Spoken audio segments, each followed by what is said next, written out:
melakukan wawancara dengan pengurus MUI Pekanbaru. Sejarahnya ya, baik.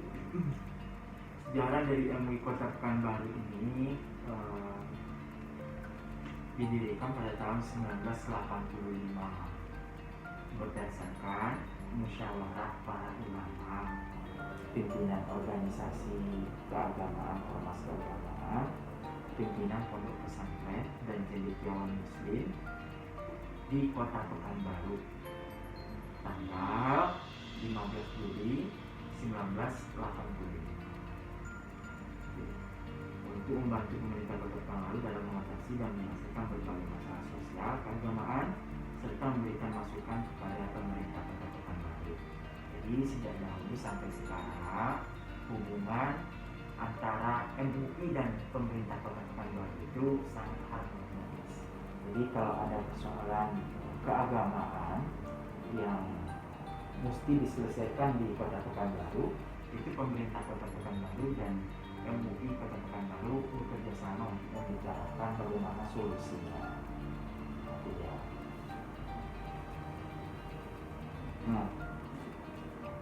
Terus bagaimana struktur organisasi dan pemimpinannya? Nah, struktur organisasi MUI Kota Pekanbaru itu terdiri dari ada namanya pertama adalah pelindung.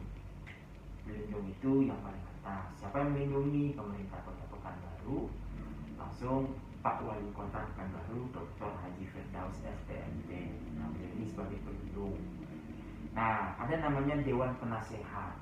Di bawah pelindung itu ada Dewan Penasehat. Dewan Penasehat ini dipimpin oleh Dr. Haji Muhammad Mawati Saleh LCMA.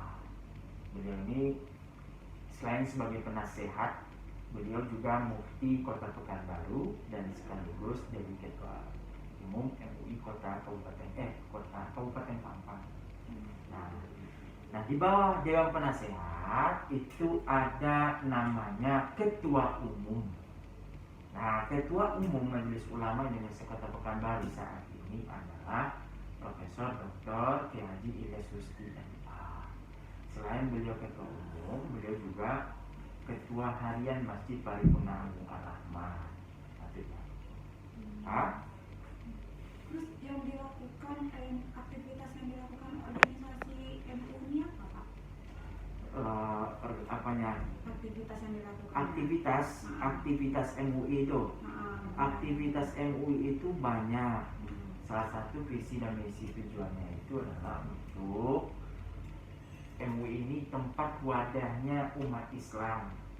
Tempat wadahnya umat Islam, tempat bertanya, tempat konsultasi, tempat curhat umat Islam, tempat meminta pendapat tentang persoalan agama. Jadi bisa minta pendapat kalau misalnya personal gitu bisa, Pak? Bisa. Jadi banyak sekarang di MUI ini pasangan suami istri datang, ribut-ribut nanti datang ke MUI. Ada persoalan warisan yang tidak bisa diucapkan nanti datang ke MUI. Ada komisi-komisi yang menyelesaikan. Nah, di MUI Kota Pekanbaru itu terdapat beberapa komisi.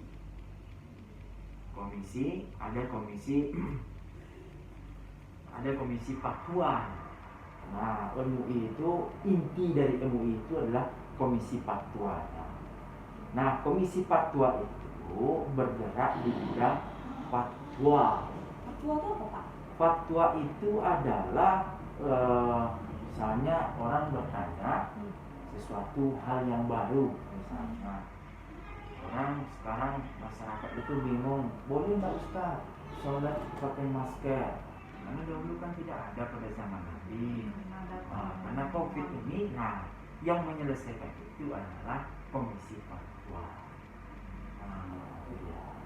Nah, orang yang duduk di komisi fatwa ini terdiri dari beberapa keahlian di bidang ilmu agama, ilmu umum maupun ilmu yang lainnya.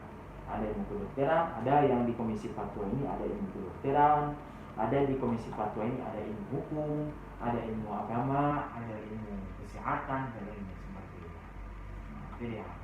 Jadi kalau misalnya kami misalnya personil nih, Pak mau minta pendapat atau wawasan itu buat schedule janji dulu atau gimana, Pak? Kalau biasanya yang datang-datang itu datang aja. Biasanya keluarga itu yang pasangan suami istri biasanya datang aja, minta penjelasan, minta ini ke MUI Kota Pekanbaru. Nah, seperti itu. Tapi ada juga yang jadwal. Ya, ada juga yang jadwal. Nah, itu dia. Nah, pengurus harian itu Prof. Ida Susti sebagai ketua umum. Wakil ketua umumnya ada Profesor Dr. Haji Akbar Rizan. Nah, ada ketua satunya Dr. Andus Kiai Haji Abdul Rahman Khalidin. Nah, ketua duanya Safruddin Saleh. Ketua tiganya Dr. Haji Ridwan Hasbi. Ketua empatnya ada Termizi Muhammad. Ketua limanya ada Dr. Haji Ismail Ilyas. Ketua enamnya Dr. Haji Muson. Nah, sekretaris umum ada wakil sekretaris umum, sekretaris 1, sekretaris 2, sekretaris 3, sekretaris 4, sekretaris 5, ada bendahara. Nah, komisi fatwa ini terdiri dari 1, 2, 3, 4, 5, 6, 7, 8, 9, 10, 11. Ada 11 anggota. Nah, ada Dr. Haji Masud Putra. Terus komisi fatwa, setelah komisi fatwa ada komisi hukum dan perundang-undangan. Komisi Hukum dan Perundang-undangan itu mengkaji tentang hukum dan undang-undang, ya membela para ulama, ada para dai dan ustadz dizolimi atau diusir oleh orang, maka MUI garda terdepan untuk membela dalam sesuai dengan syarat, ya ustadznya tidak salah ya. Terus ada komisi pembinaan madrasah dan pondok pesantren. Jadi MUI juga mengatur atau membimbing madrasah dan pondok pesantren se-Kota Pekanbaru. Nah, yang selanjutnya ada komisi pendidikan dan dakwah. Nah, pendidikan dan dakwah ini MUI itu gencar melakukan pendidikan dan dakwah melalui media digital. Ada yang digital, ada secara virtual, ada secara langsung tatap muka. Kalau virtual atau digital itu bisa lewat media elektronik, surat kabar, ada lewat Facebook, ada lewat RRI, RTV dan TVRI. Nah, itu dia. Majelis Ulama Indonesia ini pertama kali berdirinya di mana, Pak? Pertamanya mendirikan Majelis Ulama Indonesia ini di Jakarta Pusat. Ya, pusat yang mendirikan yang awal pertamanya itu pusat. Setelah pusat baru nanti ke daerah, provinsi. Setelah provinsi kabupaten kota. Setelah kabupaten kota ada MUI di kecamatan. Nah, komisi ukhuwah Islamiyah. Ukhuwah Islamiyah melanjut ukhuwah Islamiyah. Nah, ada ormas-ormas Islam seperti Muhammadiyah, NU, LDII, Tabligh, IKADI, PRI. Nah, ini yang melakukan organisasi ini adalah Ukhuwah Islamiyah. Komisi Ukhuwah Islamiyah namanya. Nah, selanjutnya ada Komisi Kerukunan dan Kerjasama Antar Ormas Islam. Nah, selanjutnya Komisi Pengembangan Masyarakat dan Seni Budaya Islam.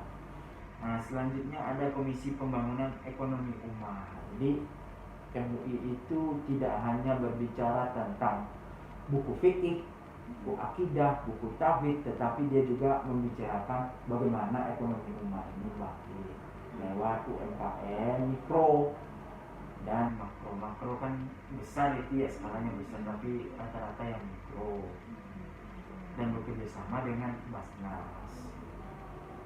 Nah, ada Komisi Penelitian dan Pengembangan. Nah, Komisi Penelitian Pengembangan ini tugasnya adalah membuat penelitian, membuat kajian. Nah, ini bagaimana prostitusi di Pekanbaru, bagaimana kalau dihapuskan nanti pajaknya bagaimana.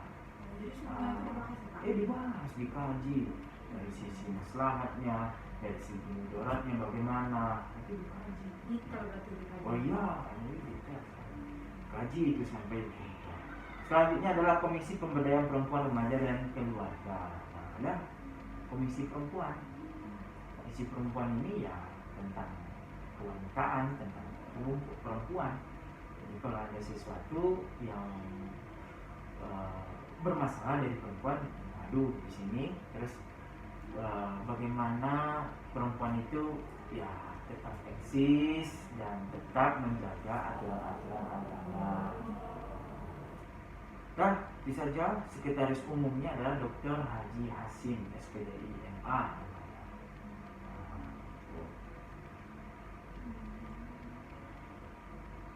Ada lagi? Nanti tak ada suara situ.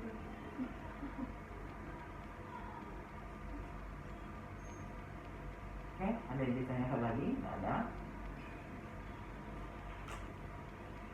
Beda Muhammadiyah sama NU itu apa Pak? Beda Muhammadiyah dengan NU, ya Muhammadiyah tidak pakai kunut, kalau NU pakai kunut. Itu Tapi dia. kalau orang Maluku berarti orang yang kampung berarti yang Muhammadiyah. Ya, bisa jadi itu perbedaan secara mendasar aja. Tergantung Tapi kalau organisasinya ya Muhammadiyah kan amal usahanya banyak. Kalau NU kan amal usahanya bersifat pribadi-pribadi. Kalau Muhammadiyah ini kan terukur, teratur dan ada manajemennya. Gitu loh. Nah masing-masing dua-duanya bagus. Dua-duanya bagus. Terus apalagi Muhammadiyah dan NU ini? Muhammadiyah itu lebih arahnya kepada pendidikan. Nah, kalau mau niru pendidikan, itulah Muhammadiyah. Kalau itu Kalau NU ini lebih kepada arahnya kajian Bahsul Masail. Nah, itu kalau pengen tiru Bahsul Masail, tiru Atul Kutub tentang apalah, kajian-kajian kitab kuning atau apa, itu tengok NU. Jadi masing-masing kedua organisasi inilah yang sebagai ujung tombak negara Republik Indonesia. Nah, penguat pemerintahan. Ada lagi? Ada? Hah? Tanyalah. Hah? Apa? nanti nggak ada suara gitu Ya. Apa adanya? Tanya, silakan.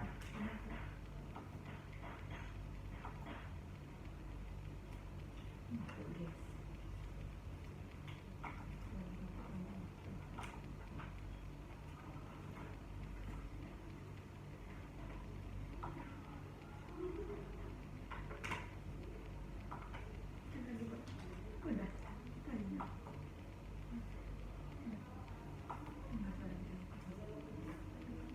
Semester berapa? Semester 3. Oh, masih unyu-unyu ya. Jadi kuliah malam. Jurusannya apa? Manajemen apa? Wah, Hah? manajemen tuh banyak cabangnya Pak. Ada di kami belum ambil itu ya. Oh, konsennya belum. Rencana mau manajemen apa? SDM. Terus apa lagi? Keuangan juga ada, bisnis juga ada. Itu lebih pengennya pemasaran ada. Kepengennya pemasaran Pak. Hah? Kalau saya kepengennya pemasaran. Pak, itu kalau misalkan misalkan itu kan sama Chinese itu kan Pak. Ya, Nah, Chinese itu kan ada yang dia sholat, buah sholat Pak. buah-buah apa? Yang dia tempat sholat itu kan itu ada Ah. buahnya tuh Ah. kan. Dia kasih buah kan untuk sholat itu kan Pak. Oh, Nah, itu kan dia kasih buahnya sama kami. Itu boleh dimakan. enggak apa-apa, makan aja. Kenapa tuh Pak? Enggak apa-apa. Tapi kan itu buah sholat orang. Terserah, itu kan mereka kan sebagai alat penghubung aja dia kepada Tuhan. Kita anggap buahnya itu sebagai untuk kesehatan kan. Enggak apa-apa. Tapi nggak ada ngaruhnya Pak. Hah? Nggak ada ngaruhnya. Nggak ada ngaruhnya gitu. Dia mereka itu kan buah-buahan itu sebagai penghubung dia kepada Tuhan mereka. Kalau kita menganggap buah-buahan itu kan untuk penghubung supaya badan kita sehat. Jadi makan aja, jadi tidak usah sempit beragama. Soalnya ada juga sih yang bilang nggak boleh, soalnya itu kan itu untuk sembahyang malam tuh. Asal jangan berubah keyakinan kita. Gara-gara makan buah itu lalu kita berubah, lalu kita tergiur untuk mengikuti tahajud, itu boleh. Tapi kalau kita makan buah-buahan itu tidak ada perubahan dalam diri kita, ya nggak apa-apa, makan aja. Sama dengan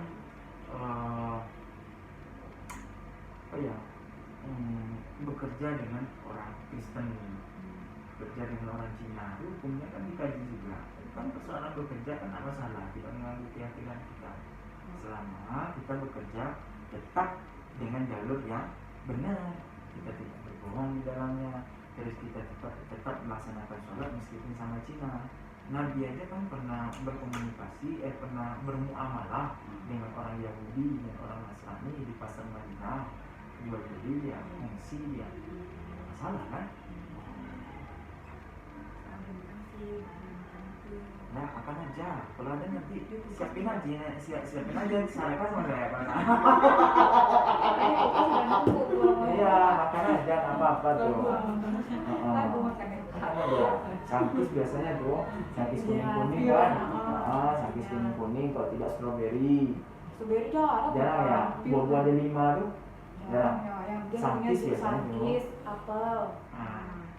Biasanya sering yang paling banyak itu kayak hari-hari Imlek itu sangkis semuanya tuh. Ya. Apa lagi? Tengok mukanya dulu. Nanti kami kalau buat video datang tuh boleh Pak? Buat, kan nggak mengganggu. Jangan mengganggu aja kalau mengganggu ya. Buat aja.